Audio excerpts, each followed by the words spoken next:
Hey everyone, welcome back to my channel. I'm Lonnie and I'm ticked off. Okay, so today we're going to talk about the town halls uh, that went on Thursday because the Presidential Debate Commission decided that they were going to cancel the town hall debate, or they wanted to do it virtually. President Trump said no, so therefore it didn't happen. So you had Vice President Biden in one location, you had President Trump in a different location, each of them doing their own separate town halls, each moderated by separate network anchors. George Stephanopoulos from ABC did Vice President Biden's. Savannah Guthrie from NBC did President Trump's town hall. What struck me was that a town hall, and let's clarify what a town hall is for, and what the role of each of the people in a town hall, what their role is. You have the candidate, their role is to answer questions. You have the people that make up the town hall, normally made up of uh, some Republicans, some Democrats, and even some undecided voters. Um, and their job is to ask the questions. Then you have a moderator, and the moderator, in this case, more than any other type of debate style, where the moderator is the one who asks the questions and asks the follow ups. Um, the moderator in this case basically is supposed to get the hell out of the way. Basically, the moderator's role in this is to introduce the candidate, then pick on people to out of the audience to ask questions, and then maybe even ask a follow up question to what one of the town hall people, one of their questions were. So, if you're still not clear on what the role is of everybody in a town hall, go ahead and rewind this and play it again. Okay, so George Stephanopoulos, there was literally 1 minute from the time that the town hall started until another someone asked a question. Town hall started really quick. People asking questions. Uh, Savannah Guthrie on the President Trump's town hall spent 21 minutes asking questions, and one of the first questions is, "Are you a racist?" You know the little line from Hillary Clinton from 4 years ago where she called people deplorables? Yeah, we all wear that now with a badge of honor, by the way. But when you put down someone, when you don't argue policy or issues, you just call someone a name. That's the lowest form of shit there is.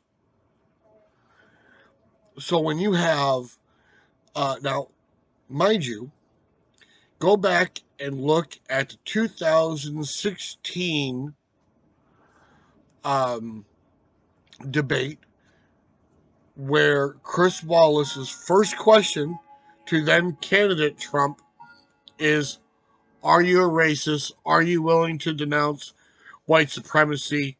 And he said, "Of course not. I've been against white supremacy since I was a little kid. There's no place in that for that in our society." He asked and answered the question. But Democrats, people on the left, kept saying, "You know what? His numbers are getting too good. We've got to do something. Let's throw out a Russian collusion and just start calling him, getting the word out that he's a racist," without anybody actually doing any fact checking, right? So then skip ahead to 2020, and again, Chris Wallace comes out with the "Are you a racist?" You want to know why Trump's base is way bigger than you think it is? That's why. Because people like me, I'm just a white guy. I have my own views on things, but I'm not a racist. I'm far from being a racist. Anybody who knows me knows I'm not a racist. But when you can't argue issues with me and you just spit out, you're a racist, people see President Trump as an underdog. You think that his base is 35, 40%? It's way bigger than that. I've said this before and I'll say it again. It is 10:33 a.m. Central Time on October 17th. President Trump will win re-election by more than 60% of the vote. Yes, more than 60%. Because there's such a huge majority of people that just don't want the drama in their life. They don't want someone telling them, before you used to say that, oh, the people on the other side are wrong. Us on the right still think the people on the left are wrong. But what the problem is that the people on the left are calling people on the right not just wrong, we're evil. So there's a lot of people that don't want that drama in their life. Alien people are literally losing friends, not talking to family because of their political views. So, and by the way, that's bullshit.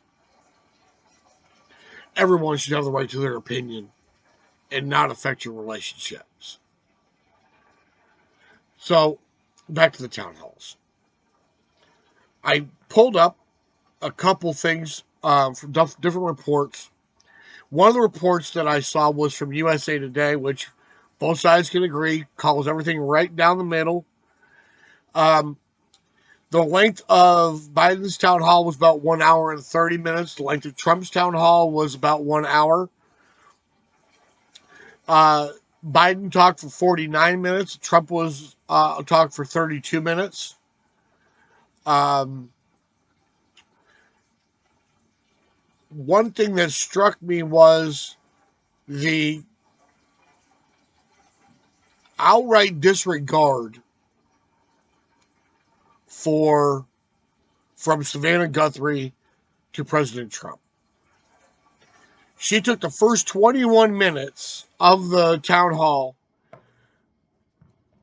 to question him herself, like she was the only town hall member there.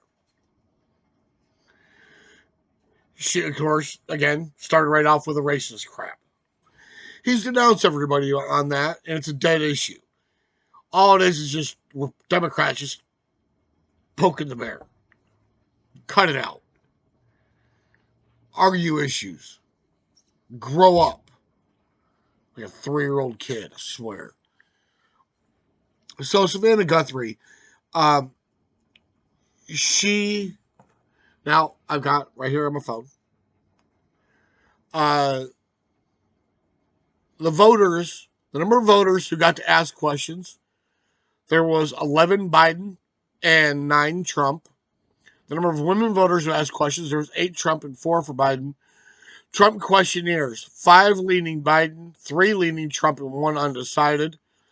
Biden, those are all the Trump questionnaires. The Biden questionnaires, there were 6 Republicans, 1 of whom did not vote for Trump in 2016. 4 Democrats and 1 registered unclear.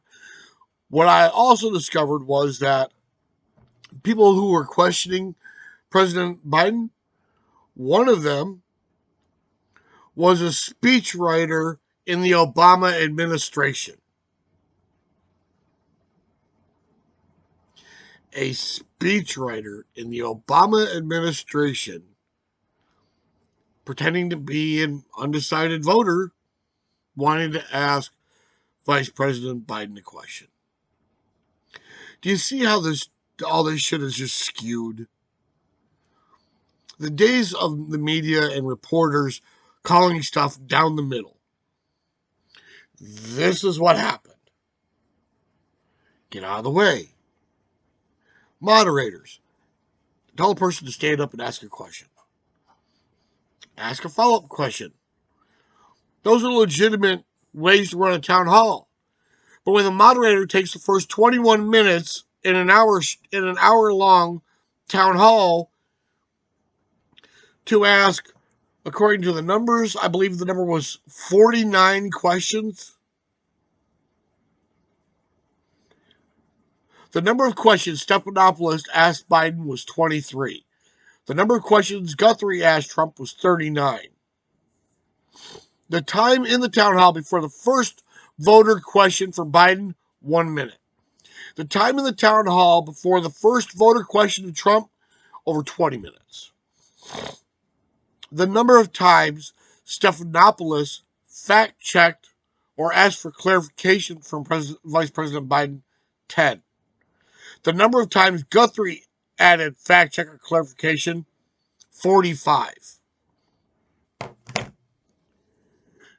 Do I have this feeling where I don't care about Trump's uh, arrogance, his attitude, how much he tweets. I don't care. It's kind of refreshing to have the leader of the free world just say what's on his mind. Good, bad, or indifferent. But make no mistake about it. In the first 4 years of President Obama's presidency, President Obama had answered only approximately 100 questions from the press in his first 4 years. President Trump has answered more than 1,000 questions from the press in his first 4 years. He is the most accessible president in our country's history. Every time he goes to Marine One, every time he leaves the White House, every time Air Force One lands at an airport, he's taking questions. Every single time. It's refreshing. We don't have to have the press tell us what he's thinking because he's going to tell us. I don't care what kind of attitude he has. He's doing a great job. And that's all that any of us should care about. Before COVID hit, were job numbers at the lowest they've ever been in our country? For every demographic, straight across the board? Yes. Lowest unemployment for black. Lowest unemployment for women. Lowest unemployment for Asian. Lowest unemployment for Native American. Lowest unemployment rate across the board. Here's where the Bidens keep talking about he only cares about Wall Street. I care about the middleman. Under the 8 years that Vice President Biden was vice president, middle class income stagnated. It stayed the same. Didn't go up, didn't go down. Okay? It stagnated. Under the 4 years, the first 4 years, let's just cover the first 3 years, because COVID really took effect right at the beginning of his fourth year. In the first 3 years, President Trump, the average American, the average middle class person making under $50,000 a year, saw their income go up by more than $2,000 a year.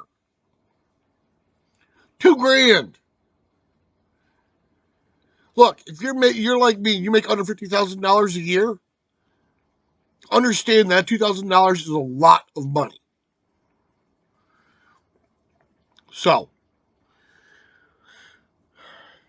these town halls was garbage.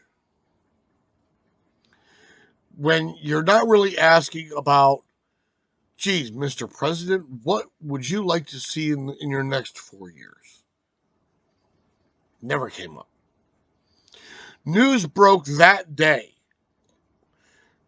of Vice President Biden's son, Hunter, and 26,000 emails that point to that Hunter was emailing back and forth about getting the number 3 person at Burisma a face-to-face meeting with Vice President Biden, who was the sitting vice president at the time, in Washington, D.C. And the emails afterwards saying, thank you very much for getting me the meeting with the big guy. Appreciate it. Talking about millions of dollars trading hands and making sure that his dad got a portion of it. 10% of this money has to go to my dad, or 50% of this money has to go to my dad. That's corruption. Anytime an elected official takes even 10 cents from somebody in exchange for something else is quid pro quo. It's getting something for something else. And when you're in a position of power where that country, like Ukraine, is depending on that foreign aid to be able to help their citizens, it's bullshit. It's corrupt. You want to know why Trump is going to be reelected? I'm going to tell you why. His base is way bigger than what you think. Us regular Americans, not the elite class, not someone making $1 million a year. Us regular people, those tax cuts that you said, oh, they only affected the top 1%, that's crap. It may not have affected people like my family in New York, or maybe someone else's family in California. And the reason being is because the state taxes are so high, it washes it out. You don't get to see the benefits of it. But for the other 48 countries, 48 states in our country, people, everyday people saw benefits from those cuts. Biden saying, if you make under $400,000 a year, I won't raise your taxes. That's bullshit. He's saying that now. 2 months ago, he said, I'm going to raise your taxes. And when asked by George Stephanopoulos 4 months ago, asked about the Second Amendment, he asked, are you going to take people's guns? And his answer, quote unquote, bingo. There you know what he's going to do. He wants to pack the Supreme Court. He wants to get rid of our Second Amendment. He wants to shut everybody up. So there goes our First Amendment. You got Cuomo shutting down churches in the name of COVID protection. There goes another part of your First Amendment. Pretty soon, this is going to be a communist country, not socialist. Socialist is the first step they want to go to. Then we'll go to the communist, where everybody puts all their money in one pot, and then we just divvy it up however we want to. That's when people start waiting in line for not days, not hours, but years for medical care. I'll be damned.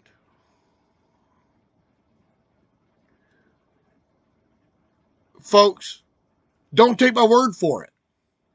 You have a brain. You have a mind. And chances are you have a cell phone. Pick it up. Search things. Do your research. Don't listen to the talking heads on MSDNC and NBC and all these other crazy liberal channels that pretend to be a real news organization when all they are is talking heads. You want to know the truth? Go do your research yourself and find out yourself for the facts. And when it comes time on election day, go vote. Get ready for that big red wave. And the following day, when all the liberal Democrats around the country cry and scream they're moving to Canada. Again. Y'all have a great day. Please subscribe, hit the like button, smash that bell button so you get notified every time I upload a new video. Take care, guys.